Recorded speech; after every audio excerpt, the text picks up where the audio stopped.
Hey everyone, welcome back. Hope you're having a fantastic day so far. So, just introduced an increase for certain beneficiaries of Social Security of right around $2,500. In today's video, we are going to be breaking down everything that you need to know. But before we go ahead and dive into it for today, if you would like to receive up to $200 in free stock or $200 in free cash, in a pinned comment below, I will be leaving a link to Robinhood. All you have to do is once you click on that link is just sign up for a free account and then simply link your bank account.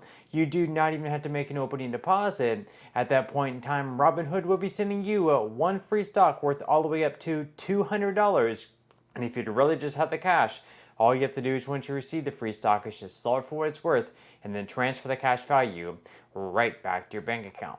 Okay, so diving right into it for today. So recently, just this year, we had a new bill introduced by Gwen Moore that, if passed, would increase benefits for certain Social Security recipients by right around $2,500.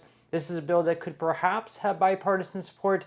We will have to wait and see, but we're going to go ahead and dive into what all this bill includes and how it would be paid for. So this is right from Gwen Moore's website. She is a Democrat in the House of Representatives, so we're going to be laying out her plan and once again how she plans to pay for this. So right here, once again, straight from her website, she says that my legislation would enhance Social Security, ensuring it better benefits those who lack economic security as they age, our oldest seniors who often outlive their nest eggs, parents who leave the workforce to take care full-time for their children, and low-wage workers who often heavily rely on Social Security to retire. Women and people of color especially stand to benefit from these interventions. Now, she goes on here to say that my proposal would also improve the trust fund fiscal solvency for future generations and restore the student benefits for deceased, retired, or disabled workers, providing crucial support to low-income students. We can and must strengthen Social Security to better meet the needs of everyday Americans, and Congress can do just that through the Social Security Enhancement and Protection Act. So not only is this bill going to increase benefits for certain recipients of Social Security, but it's also going to strengthen the Social Security Trust Fund, which from numerous reports is going to be going insolvent at any point within, like, let's say, the next 8 to 10 years. And once it does go insolvent, then they are going to have to cut benefits across the board by anywhere between 19 to 26%. Now, first off, what exactly does this bill do? So the first one is that it updates the special minimum benefit to 100% of the poverty line and provides child care credits for low-wage workers. So people who have had low-wage jobs for their whole lives are more financially at risk when they reach retirement. To make up for this problem, in 1974, Congress set a special minimum benefit designed to increase the adequacy of benefits by setting a floor below which the full monthly benefit may not fall for beneficiaries with long-term work experience. But today, only a tiny population of beneficiaries receive it because it has not kept up with wage growth. Only about 1/5 of 1% of Social Security beneficiaries receive benefits based on the special minimum. Now, under this bill, Congresswoman Moore's bill would increase the special minimum benefit to pay 100% of the poverty threshold for those who have worked for at least 30 years under Social Security and claim their benefits that they reach during their full retirement age. This benefit will be phased down proportionally to allow access for workers with fewer than 30 but more than 10 years of work. And this legislation would also allow child care credits so that the years in which a parent has a young child could count as a year of coverage for Social Security benefits, and a parent could receive a child care credit year for each year when a child is under the age of 6 is present in the home, up to a maximum of 5 years, which would then count towards the 30 years required to be eligible for the full special minimum benefit. So this, under the first one, there's a lot you have to unpack here. First off, for young mothers, if they want to stay home, if they're able to stay home, if someone in their life, whether it's their husband, father, or partner, maybe their mom or dad is working and earning enough income to be able to provide for the mother and for the child, and the mother is able to stay home, she can do so for the first 5 years, and she's not punished. That counts as credits that go towards her future Social Security retirement. And also, they're going to be lifting the special minimum benefit up to the poverty line. This is going to result in a pretty good increase, right around $2,500 to be exact, because this year in 2025, for a single person, the federal poverty line is right around $15,650, whereas the special minimum benefit this year is right around $1,093.10 per month. So then over the course of a year, that results in $13,117.20.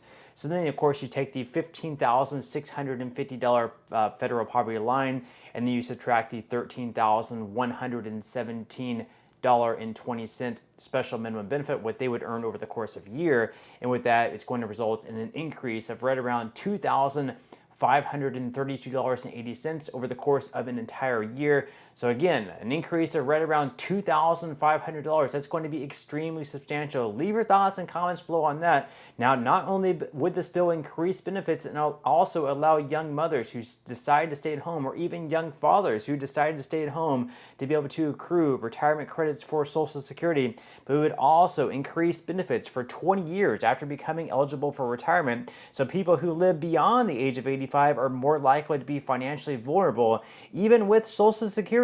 They may have exhausted their savings by this point, or have more serious health problems that have been a drain on their finances, or have faced any number of financial strains. Now, Congresswoman Moore's bill would provide additional security by increasing benefits for all beneficiaries 20 years after retirement by a uniform amount equal to 5% of the average retired worker benefit in the prior year. So this benefit would be phased in 1% each year after beneficiaries hit 16 years of eligibility, until beneficiaries hit the full 5% increase 20 years after they began receiving benefits. So after you're receiving benefits for 16 years, you will receive a 1% increase each year up to 5%. So 5 straight years with a 1% increase on top of the cost of living adjustment that you'll also be receiving. And then thirdly, they're also going to be reinstating the student benefit.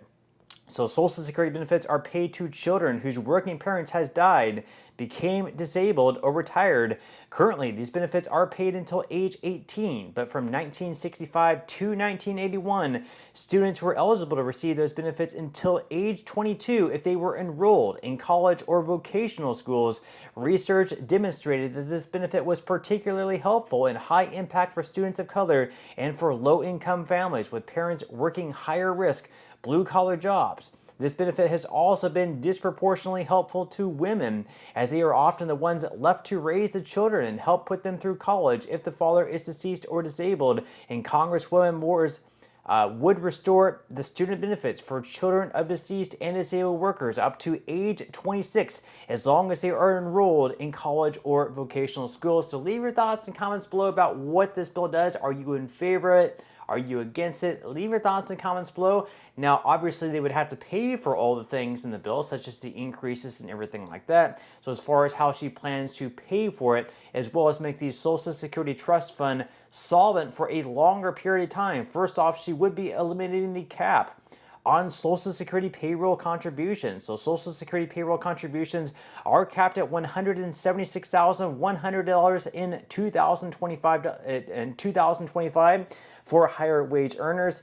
And with this, she would be phasing out the cap, allowing us to generate substantial additional revenues for the Social Security system towards eliminating these Social Security shortfalls. So once again, in 2025, you're only going to be paying taxes into the Social Security Trust Fund on the first $176,100 that you earn. That means for people who are very high earners, for example, someone that's, say, just earning $20 million per year, out of the $20 million that they're earning, they're only paying taxes into the trust fund on the first $176,100 that they're earning. So we're missing out on a bunch of additional revenues with that. Now, secondly, she would also be gradually raising the Social Security contribution rate for employers and employees each by 1/20th of 1% a year over 6 years, from 6.2 to 6.5%. So for an average earner, this increase would be about 50 cents per week. So if you're an employee, you're paying 6.2% taxes on up to the first $176,100 that you're earning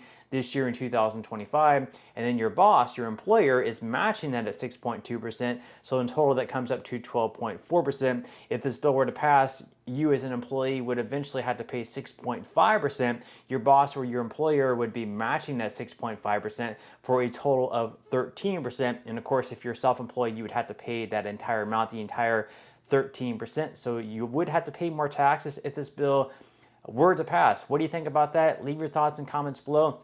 Now you can see up on the screen her bill straight from congress.gov.